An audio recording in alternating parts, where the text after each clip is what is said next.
Okay, we'll call this meeting to order, and we'll ask our clerk to establish a quorum, please. Commissioner Blakemore. Present. Commissioner Askew. Here. Chairman Whitfield. Present. Commissioner Hart. Here. Commissioner Stoltz. Present. Okay, all board members are here. Thank you for that. We do have the agenda in front of us. We do have two items that I will request that we amend the agenda. At the bottom, we'll add this right after our animal assistance agreement. We've got one. We have a purchase order for the sheriff's office to purchase a vehicle. And then we will have a resolution to appoint a police chief.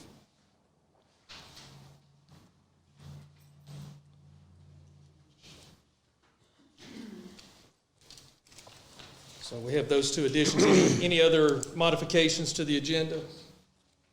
All right, hearing none, do we have a motion to accept those two modifications and then the rest of the agenda as presented? Motion to accept. We have a motion by Commissioner Blakemore. Do we have a second?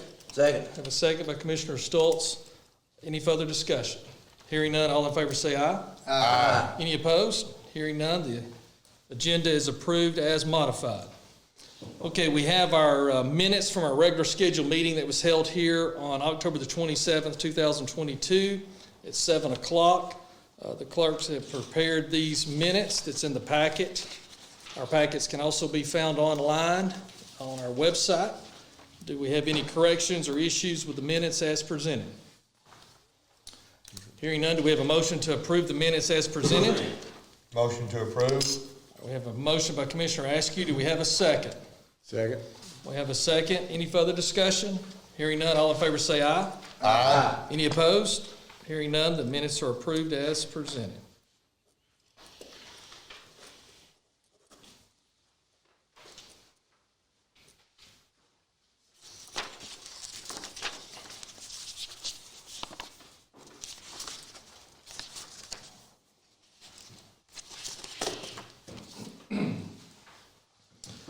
Okay, the next item we do have a public hearing on our ordinance O-03-22 to amend Chapter 28, Article 3 of the Code of Walker County concerning sewer use regulations in the unincorporated area.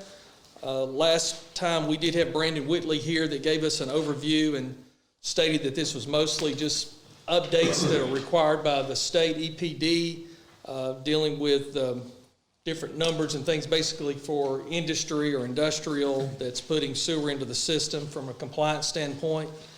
This is something that's been in the county ordinances for years. This is part of the requirement with the state. But at this time, if there's anybody in the public that has any questions, concerns, or that would like to address the board on this one topic. So this is the part of our meeting specifically for a public hearing for just this one amendment. So if there's anybody that would like to speak, we'd like for you to come up to the podium and address the board for any concerns or questions or comments that you have. Does anyone like to speak about the ordinance? Okay, hearing none, we'll move forward. Close out our public hearing. Okay, at this time we do ask if anyone in the audience that would like to make any public comments to address the board. We do ask you to limit your comments to 5 minutes, and we ask that if you would limit your comments, if possible, to things about Walker County, things that we can impact. We can't fix all the national or international problems out there, but anything that anybody would like to bring before the board at this time. Anybody like to speak? Okay, hearing none, we'll move forward from our public comments. And it's with a great honor and pleasure we do have a proclamation here tonight for our veterans. So it's a proclamation by the Walker County Board of Commissioners, Veterans Day 2022. Whereas since the dawn of the nation, veterans have defended our way of life with integrity, dedication, and distinction. And whereas there's approximately 625,000 veterans in Georgia who by their continued devotion to the highest ideal of citizenship constitutes a foundation of both strength and progress in the state. And whereas over 4,000 Walker County residents devoted their talents to assist our country through military service, according to the latest data from the United States Census Bureau. And whereas in 1952, President Dwight D. Eisenhower signed the first Veterans Day Proclamation and called on our nation to solemnly remember the sacrifices of all of those who fought vigorously for the sea, the air, and the foreign shores, to preserve our heritage of freedom.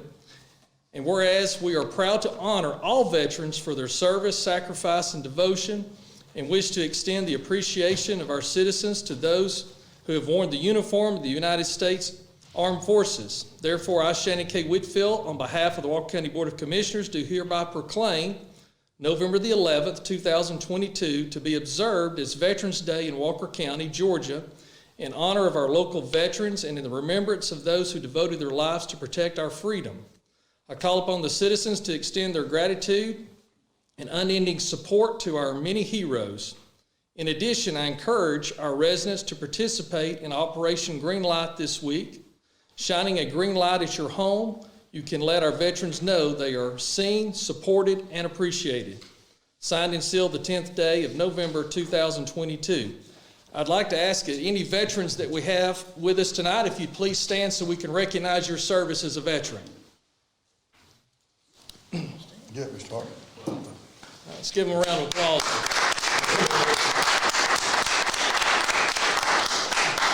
Thank all of you for your service to our country, and it's with great honor to sign this proclamation for our records.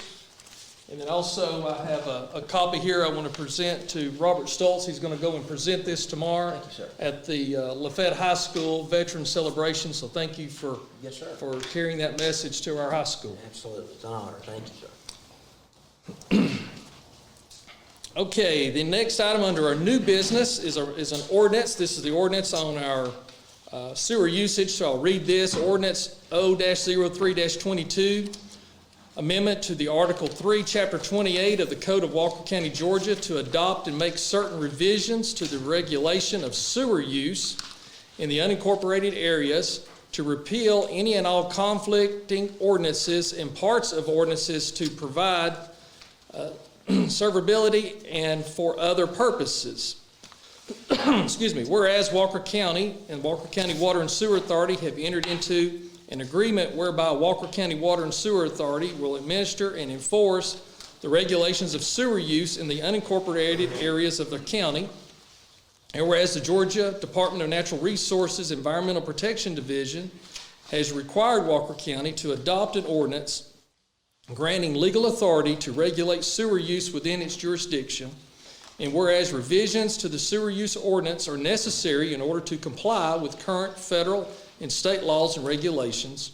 And whereas public hearings on the updates to the sewer ordinances were advertised in the Walker County Messenger, the county legal organ, on October the 19th, 2022, and were held on October the 27th, 2022, and November 10th, 2022.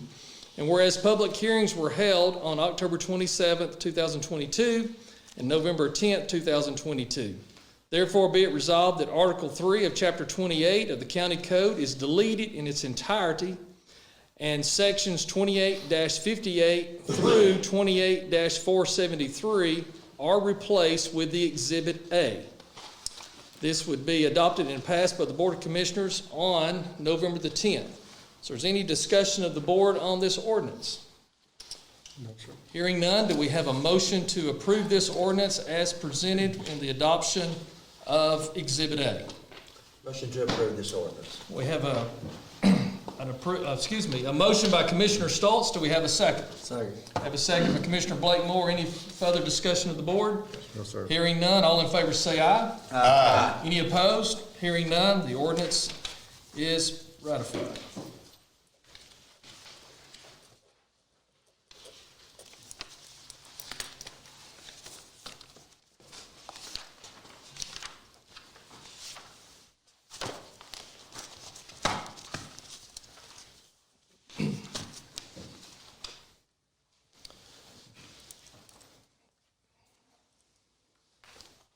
Okay, the next item we have is a resolution authorizing the filing of an application with the Georgia Department of Transportation for the grant for the public transportation. So what we're already working on is the grant application for FY24. And so this is standard procedures that's done every year. Part of the packet for the grant application is a resolution adopted by the board recognizing that the county is pursuing to continue its transit operation in FY24. So resolution R-038-22, a resolution of the Walker County Board of Commissioners to authorize the filing of an application with the Georgia Department of Transportation and the United States Department of Transportation for a grant for public transportation assistance under Title 49 U.S.C. Section 5311.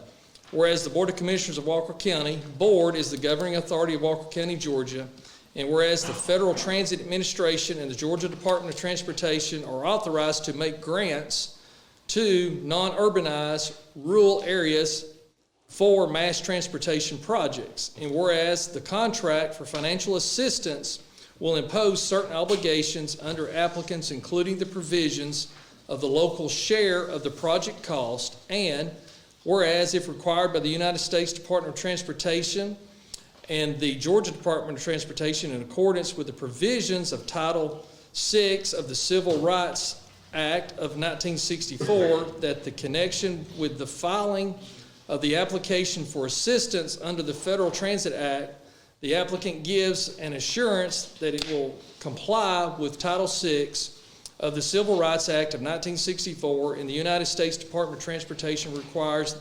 thereunder, and whereas it is the goal of the applicant that minority business enterprises, disadvantaged business enterprises, and women business enterprises be utilized to the fullest extent possible in conjunction with this project, and that the diversified process shall be established and administered to ensure that minority businesses shall have the maximum feasible opportunity to compete for contracts and purchase orders when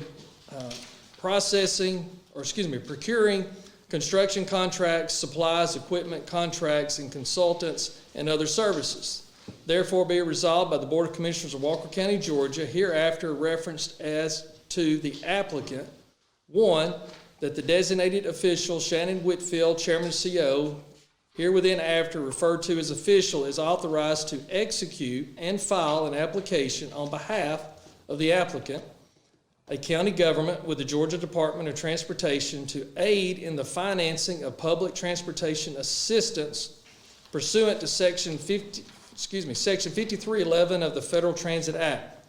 That the official is authorized to execute and file such applications and assurances or any other documents required by the U.S. Department of Transportation and the Georgia Department of Transportation affecting the purpose of Title VI for the Civil Rights Act of 1964.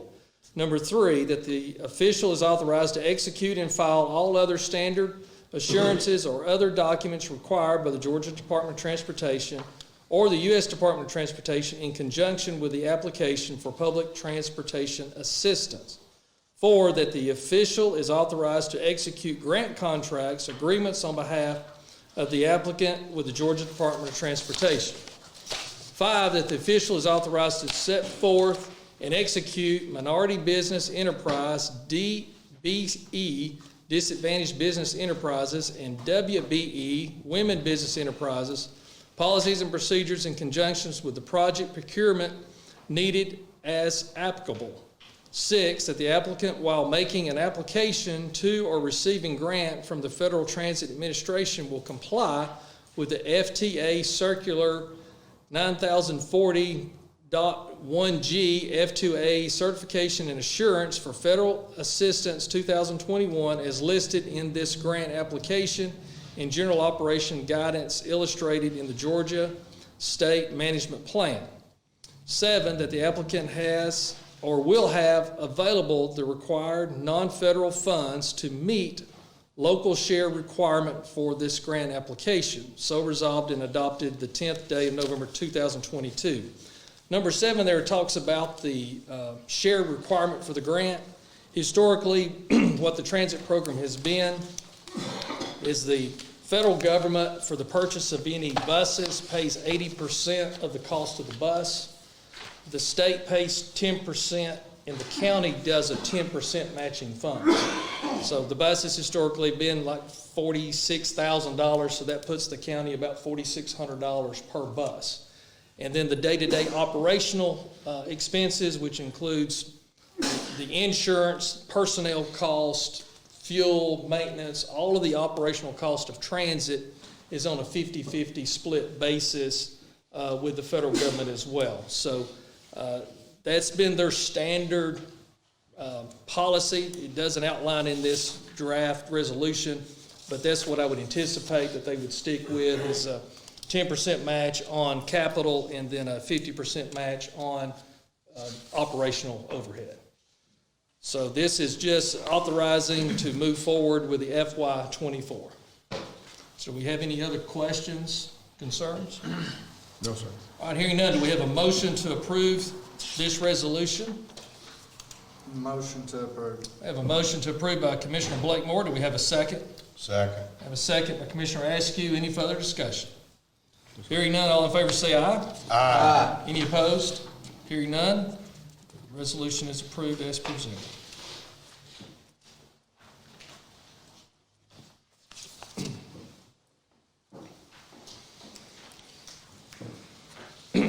Okay, we have a resolution R3922, a resolution of the Board of Commissioners of Walker County to declare property from the Walker County Sheriff's Office as unserviceable surplus and removed from the county inventory. Whereas OCGA 36-9-2 provides that the county governing authority shall have the control of all property belonging to the county and may by order enter into its minutes, direct the disposal of any real property which may lawfully be disposed of, and make and execute good the sufficient title thereof on behalf of the county. And whereas the Walker County Sheriff's Office has requested the property listed on Exhibit A be deemed as unserviceable surplus, and further request that the property be removed from the county inventory. Therefore, be it resolved by the Board of Commissioners of Walker County, Georgia, the property listed in Exhibit A attached hereto be made part hereof, be hereby declared unserviceable surplus and removed from the county. So resolved and adopted the 10th day of November 2022. In the memorandum of Exhibit A, signed and sent over by the sheriff, it says, please declare the following equipment as surplus and removed from the county inventory. Both rifles shall be disposed of as they are unserviceable and have surpassed their service life. And it's two Remington M700s with the serial numbers. And so this comes a request of our sheriff to remove these items from inventory. Any questions? No, sir. Hearing none, do we have a motion to approve this request? Motion to approve. I have a motion by Commissioner Askew. Do we have a second? Second. I have a second by Commissioner Stoltz. Any further discussion? Hearing none, all in favor say aye. Aye. Any opposed? Hearing none, the resolution is approved.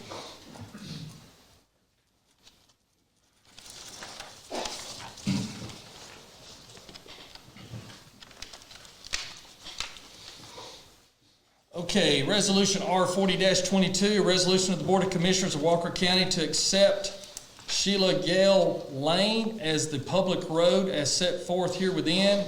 Whereas Sheila Gail Lane is an existing private road located in the unincorporated portion of Walker County, and whereas all of the owners whose properties abut Sheila Gail Lane have filed a petition requesting that the county accept Sheila Gail Lane as a public road, and whereas the county road superintendent has submitted his recommendations to the Board of Commissioners regarding the county acceptance of Sheila Gail Lane as a public road. And whereas the Board of Commissioners has reviewed all relevant documents, facts, and circumstances regarding the proposed acceptance of Sheila Gail Lane as a public road, therefore be it resolved by the Board of Commissioners of Walker County, Georgia, that the county accepts Sheila Gail Lane as a public road subject to the following. The county shall only be responsible for the maintenance necessary repairs of Sheila Gail Lane from inside the curb of one side of the road to the other inside of the curb of the road. And two, every owner whose property abuts Sheila Gail Lane shall execute a deed to the county conveying their portion of Sheila Gail Lane between the inside of the curb of the road to the other inside of the curb of the road. So resolved and adopted the 10th day, November 2022. Carlin, do you have anything else to add you'd like to speak? Carlin Bowers is coming to speak. He's our road superintendent. Sheila Gail Lane is roughly 500 feet. It's got a pretty big cul-de-sac at the end, 24 feet wide. It's been everything that I had concerns with in the beginning of this has been addressed. Mr. Lee here, he's the president of the HOA in there. So they've had, there was one area that needed to be dug out, repaved. They got that done, and then they seal coated the whole thing. I believe you guys had two coats of seal coat, but TRC done that, so it's all been seal coated. The patchwork's been done. So they spent about $4,600 on all of those repairs. So it's all been taken care of, and I don't see any issues with it. I've printed off some stuff off Q Public if y'all wanted to know exactly where it's at. It's off Clare Street. Anything else from anyone on the board? You good? No, as long as Carlin's good and our citizens happy, I'm happy. And you guys and they're gonna maintain their HOA, correct? That's correct. Yeah, for curb, sidewalk, and the drainage issues, stuff like that. So, yeah, we'll just be handling the asphalt part. Sure. I know you made a special trip down here tonight, and you are here on behalf of the HOA. Is there anything else you would like to add? Would you like to come up? Is there anything, you don't have to, but is there anything you'd like to add? No, sir, I think it sounds like everything's been covered. Okay. I just appreciate y'all's consideration. Sure, thank you for being here. Okay, any other questions of the board? So on the survey, a survey will come out and actually survey the road portion out of everybody's individual deed, is that correct? Should be the way that is handled. We have roads in our inventory that have X amount of right-of-way with deeds, and then X amount of right-of-way without deeds. Okay. This one, I believe, moving forward in any of these acceptance, we probably be in our best interest to do the deed work and have all of that done. And David may be able County to. Attorney, have anything to add? Yes, thank you. Commissioner Hart, what happens is that the homeowners association will go back to each of the property owners. We will have what I call a master deed or one deed, and it will be signed by each of the property owners whose property abuts Sheila Gail Lane, and the deed will specifically reference that the county is only to maintain from inside curb to inside curb. Okay. Very All good. right, that's got it. That Thank you. deed will be recorded, and then subsequent to that, we'll have Mr. Bowers register it, put it on the county registry of streets, and also notify the Department of Transportation. All right, very good, thank you. Very good, thank you. Any other questions of the board? Thank you, Carlin. Motion to approve. All right, we have a motion by Commissioner Blakemore. Do we have a second? Second. Have a second by Commissioner Askew. Any further discussion of the board? Hearing none, all in favor say aye. Aye. Any opposed? Hearing none, it's approved. Thank you.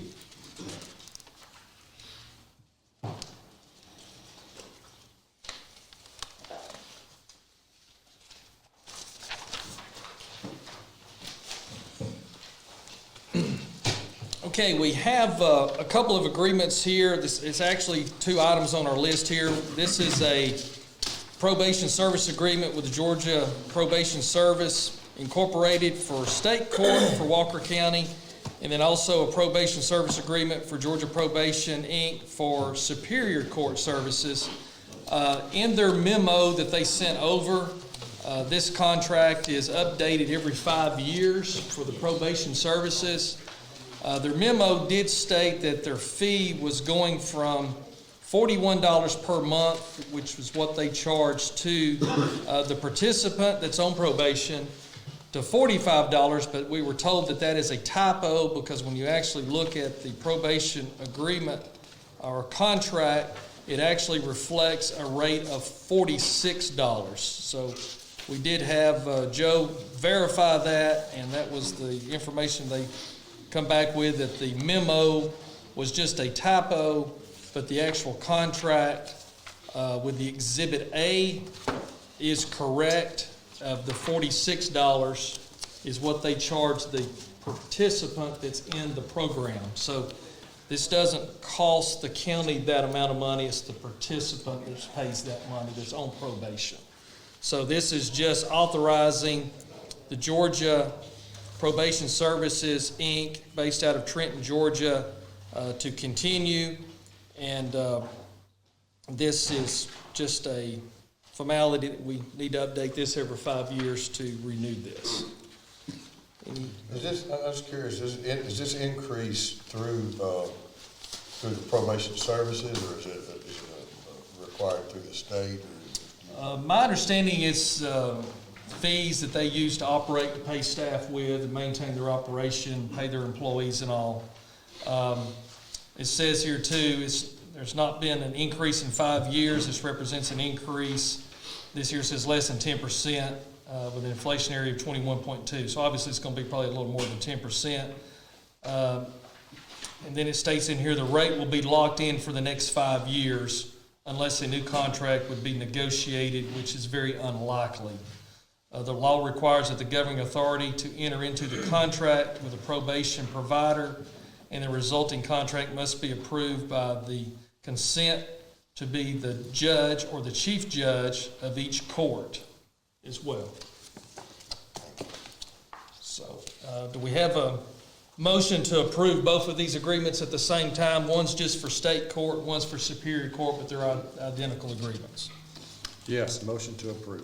We have a motion to approve both of these agreements for state and superior court for probation services by Commissioner Hart. Do we have a second? Second. Have a second by Commissioner Askew. Any further discussion?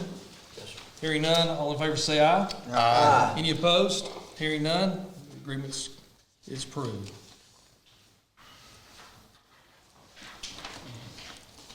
It does have here, State Court Judge Billy Mullinax will be signing off on this as well for State Court, and then the Senior Judge, Mr. Graham, will also sign off and approve for the Superior Court.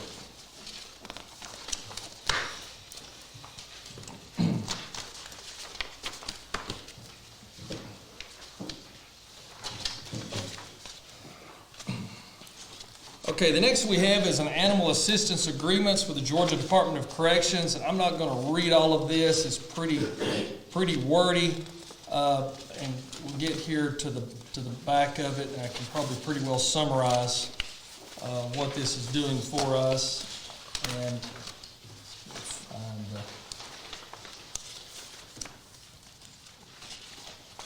last few pages.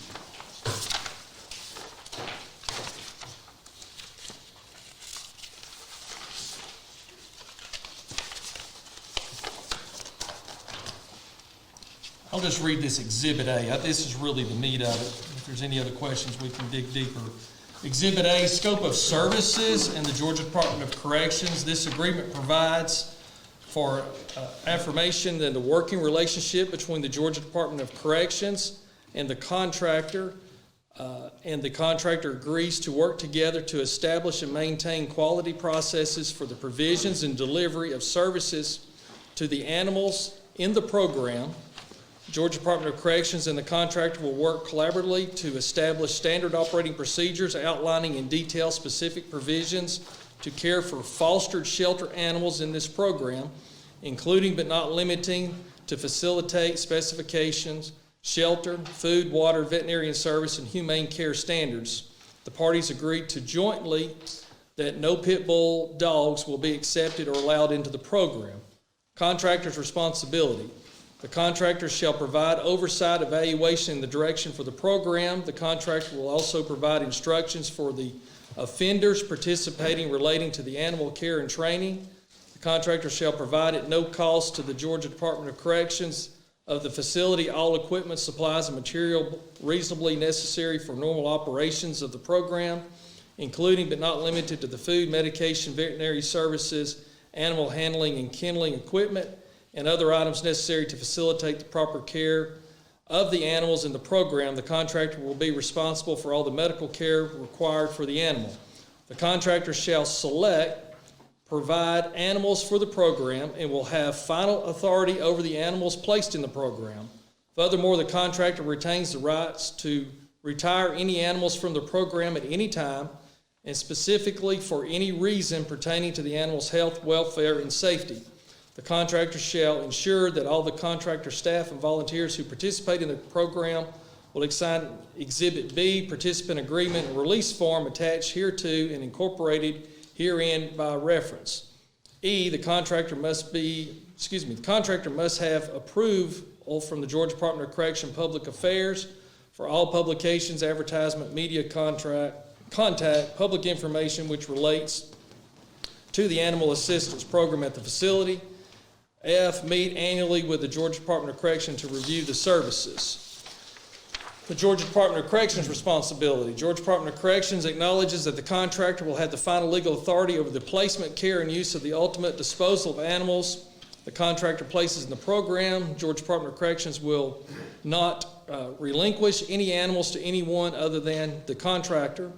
Georgia Department of Corrections will allow contractor staff access to the facility as necessary for a successful implementation of the program and the overall health and safety of the animals in the program, subject in all cases of the Georgia Department of Corrections standard operation procedures, including but not limited to those regarding the safety and security of the facility. Georgia Department of Corrections will identify a number of offenders sufficient to provide care for the animals assigned. Georgia Department of Correction will cooperate with the contractor in establishing a criteria for the selection of the offenders, participants. However, Georgia Department of Corrections will retain the final authority for the selection and the removal, if necessary, of an offender participating from the program.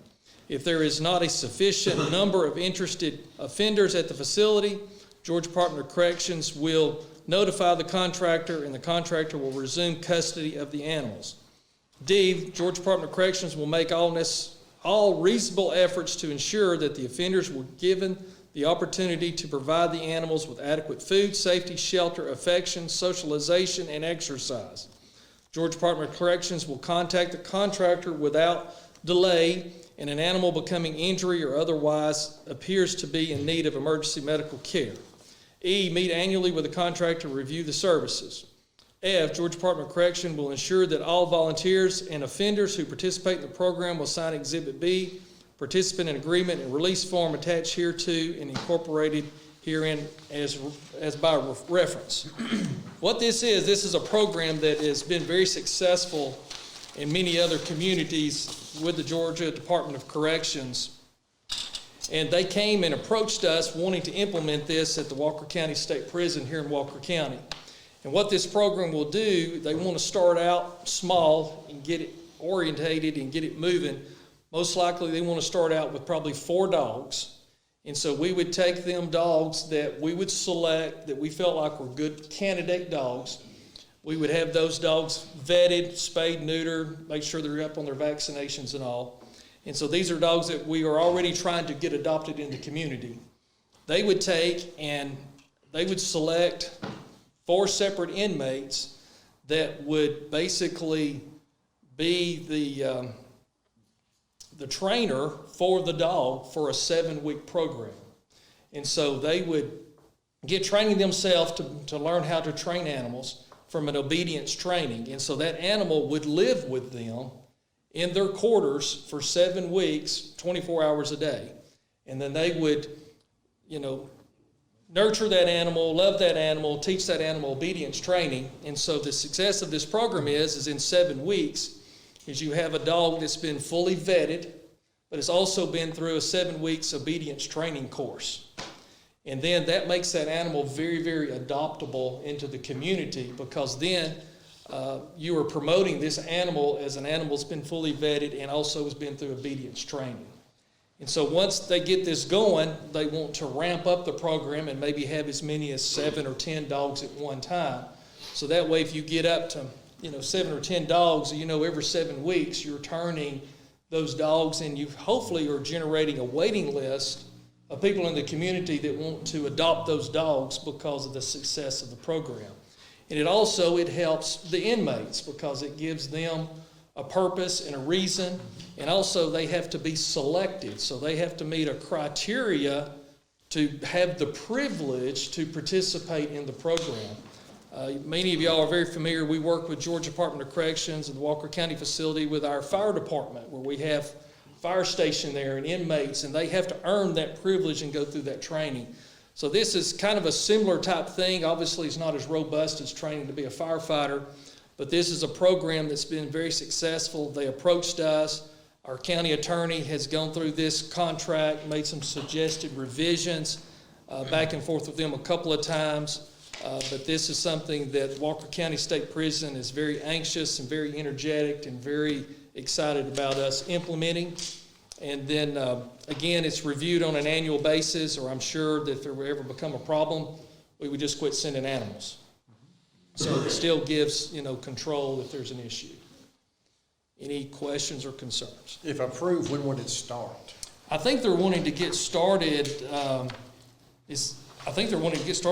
by the first of the year. Okay. So this here says, it says the agreement shall be effective December 1, Okay. but through June 30th, 2023, because they typically do things on a cycle of the physical year with the state. So they will probably want to come back and implement a new agreement effective July 1, like all other state contracts. David, did you have anything additional to add? I know you've spent a lot of time No, I on this. think you've covered it, and that is the reason for the short first-time agreement, is so that it dovetails in with the state's fiscal year. And yes, they do anticipate it going for a full year, for their full fiscal year. Yeah. Okay. Mr. Chairman, are we paying any fees at all to the Department of Corrections for this service? No, I don't think there's any money exchanged either way, is there? We are providing the food, so when we take animals, we'll provide them food and any supplies that they may need. But, we're doing that already for the animals that we're housing. So we're basically kind of a net neutral on what our overhead is. And the goal is that these animals become even more desirable and more adoptable into our local community because they've gone through obedience training for 7 weeks. Other than taking the animals to the prison, are our staff going to be part of the training? Are they going to be inside the fence and doing any training? My understanding is not. I think it's more of, or you may have a better thought for that. I believe you've had more interaction than I have with the GDC, but I believe our interaction will be relatively limited. Okay. And that the training will occur from the inside. Okay. We will occasionally go in to observe the dogs, to make sure that they're in good care. If they need any vet care, we will bring the dogs out and get them the vet care. Okay, thank you, sir. Got a question. So, in the execution of the contract, like I said, that both parties have responsibilities, and it seems to me that it's pretty cut and dry, that it's a lot of talk, but that whoever, we'll give them what we choose, and they'll choose their people, and we'll both take care of them, they'll take care of them, and da-da-da. So, as this is executed, this will fall under the new director's position. Yes. As far as contact and authority to Yes. execute contract. That's correct. Okay, thank you. Yeah, he'll be responsible for that relationship and Right, the okay. communication, and be our liaison point person for this program. Thank you. Good, very good. All right, anything else? Okay, do we have a motion to approve this agreement with the Georgia Department of Corrections? Motion to approve. I have a motion by Commissioner Stoltz. Do we have a second? Second. A second by Commissioner Hart. Any further discussion of the board? Hearing none, all in favor say aye. Aye. Any opposed? Hearing none, the agreement is approved.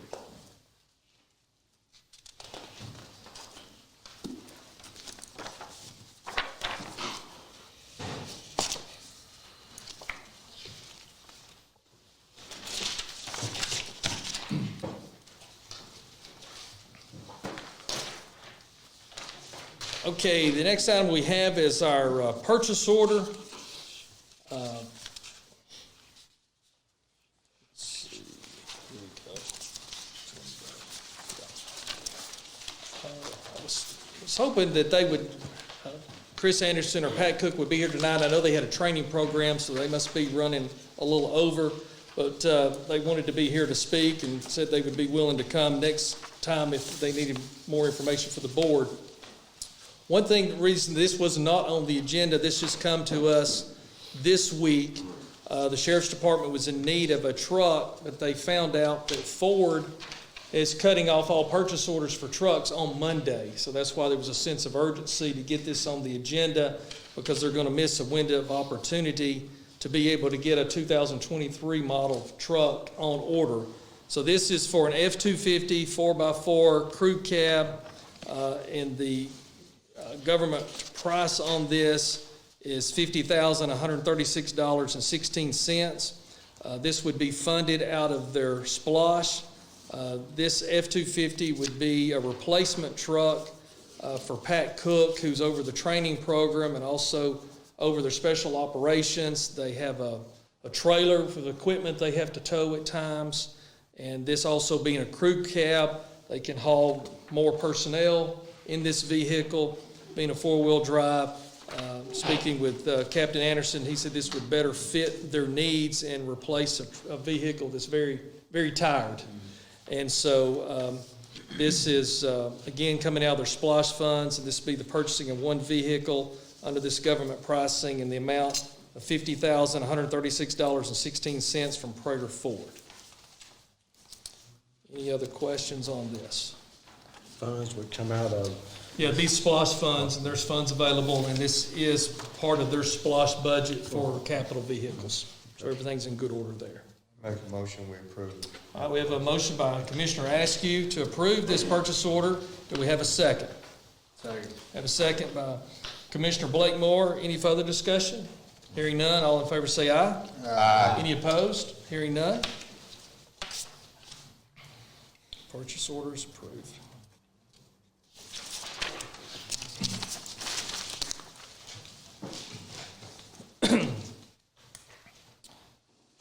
Okay, a housekeeping item here. This was a resolution we added.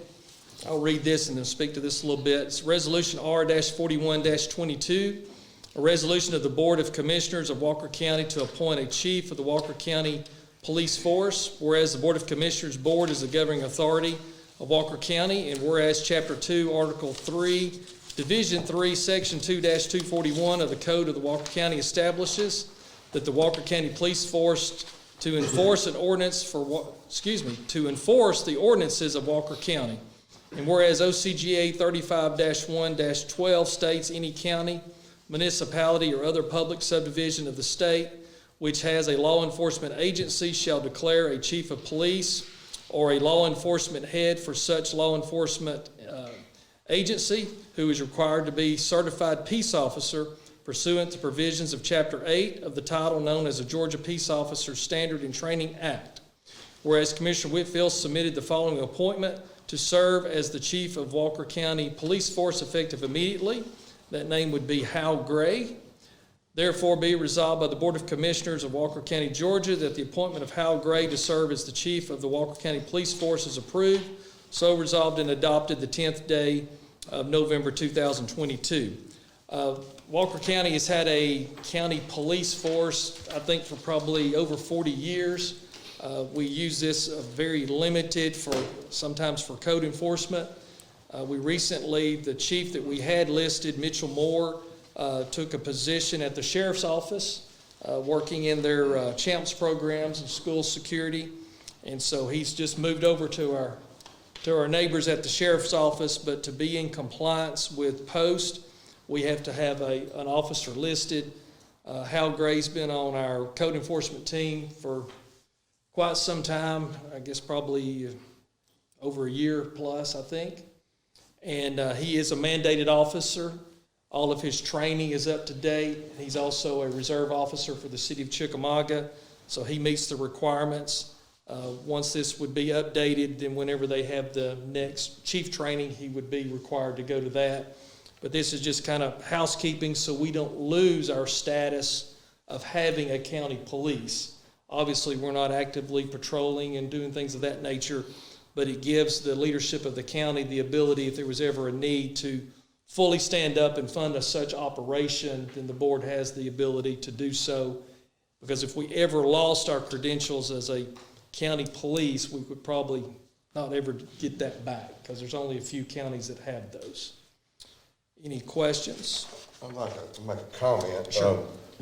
I think also something that should be well noted is that with our county police force and with it being a certified officer, that will enable us to start with our litter control using some inmates Right. out of the sheriff's department that we will be able to take out and start back, getting that going back, that we really need to move on ASAP as well. Yes, that's correct. So that would be, that's another. That was one of the duties that Mitchell was. Well, that's what I'm saying, that's a duty that people, I just wanted people to understand, that's a duty that we'll be able to get back into effect immediately, is start getting our litter control back moving and start trying to get that caught up as well, so. Yes, very good point. Sorry, Thank I you. No, forgot thank to you. mention that. No, Good that's point. fine. Anything else, anybody? Okay, do we have a motion to approve this resolution as presented? Motion to approve as presented. All right, we have a motion by Commissioner Blakemore. Do we have a second? Second. We have a second by Commissioner Stoltz. All in favor say aye. Aye. Any opposed? Hearing none, the resolution is approved for Hal to be the chief of police.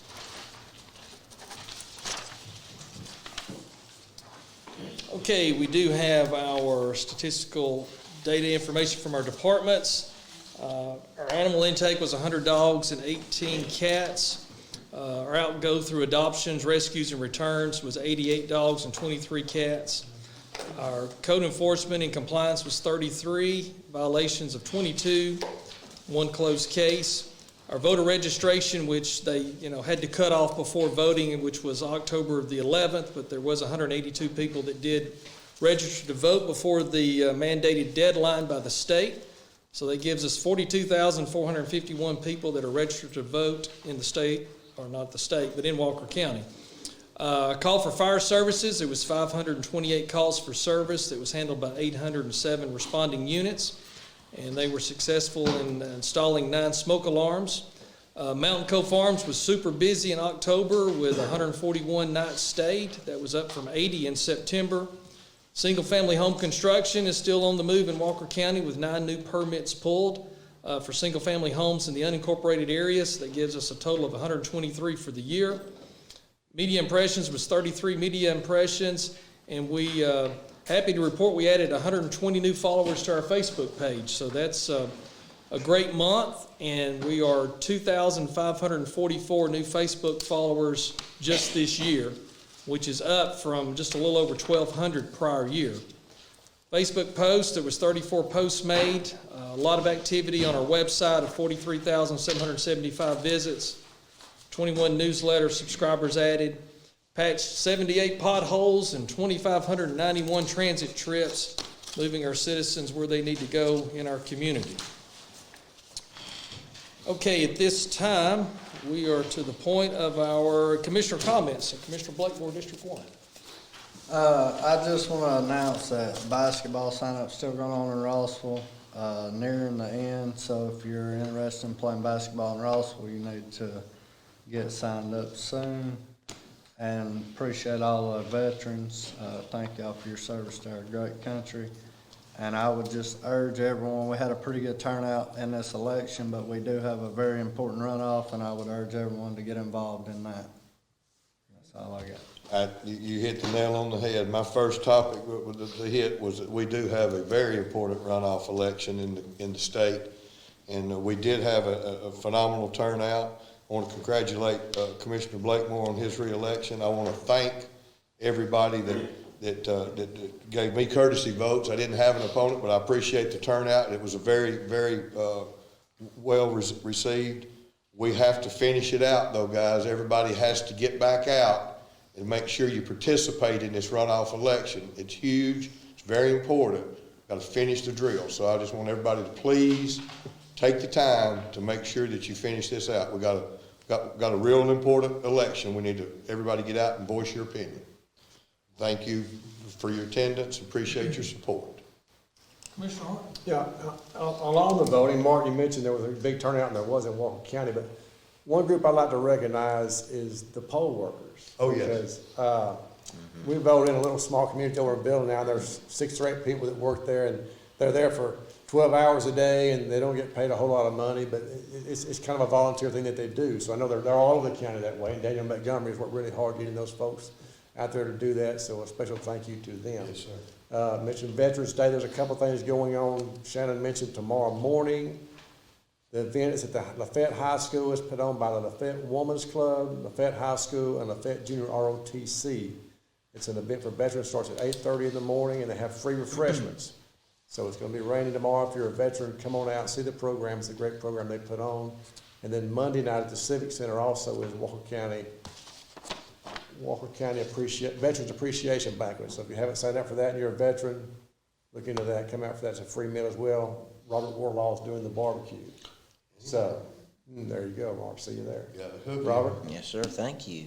So I want to thank all of our county employees, appreciate the hard work that you do, the wonderful job that you do.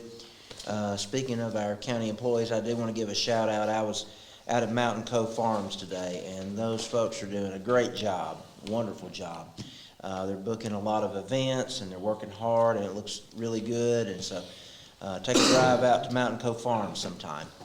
I want to thank all of our veterans. Thank you for your service to our country. Thank you for the freedoms that we have. We owe all of our freedoms to our veterans, and to both of you guys who serve, just thank you so much. Just to reiterate what Brian said, the Veterans Day presentation tomorrow at Lafayette High School, 8:30 a.m. Couple of events on West Cove Road. There will actually be a turkey shoot at Camp New Dawn Saturday morning, this Saturday on West Cove Road. And there's also going to be a turkey shoot at the Cedar Grove Community Center on December the 3rd, Saturday morning. So take your shotguns out and go get a turkey. Finally, December will be here before we know it, and this is going to be December the 17th. A candlelight Christmas celebration with communion at my church, New Harvest Baptist Church. It starts at 5 o'clock, and the celebration refreshments at 5. The celebration starts at 6 to 7:30. So would love to have everybody come out and enjoy that celebration. Thank you. Appreciate everybody coming tonight. Very good. Thank you, sir. I'd also like to reiterate about our awareness for our veterans by shining a green light. It's something that's real easy for us to do, to take a green light bulb and put it in your outside light fixture and turn it on at night so veterans know that you appreciate them. It's a small symbol that we can do to honor our veterans, and we're very grateful. I mentioned earlier, we all just participated in an election that's a free and fair election across our country, and many people have paid the ultimate sacrifice to give us that privilege to be able to do so. And we need to, I think, remember that every time we vote. And again, there is a very important election that has national effects coming up on December the 6th. And so we do want to encourage everyone that's registered to vote to do so. And also, I want to let everybody know that our regular scheduled meeting, the fourth Thursday of the month, conflicts with Thanksgiving. So our next regular scheduled meeting will be the second Thursday in December. December the 8th will be our next public commissioners meeting that's scheduled. Hopefully we won't have to have a special called emergency meeting or anything around Thanksgiving. Hopefully everything will be calm and cool, and our regular meeting will be December the 8th. Okay, I know we do have an item on our executive session to discuss personnel. Is there any other executive session items other than personnel? Anyone have anything other than personnel? Okay, so I'll make the motion that we go into executive session to discuss personnel. Do we have a second? Second. Have a second by Commissioner Askew. Any further discussion? Hearing none, all in favor of adjourning for executive session, say aye. Aye. Any opposed? Hearing none, we stand adjourned for executive session. Then we will return.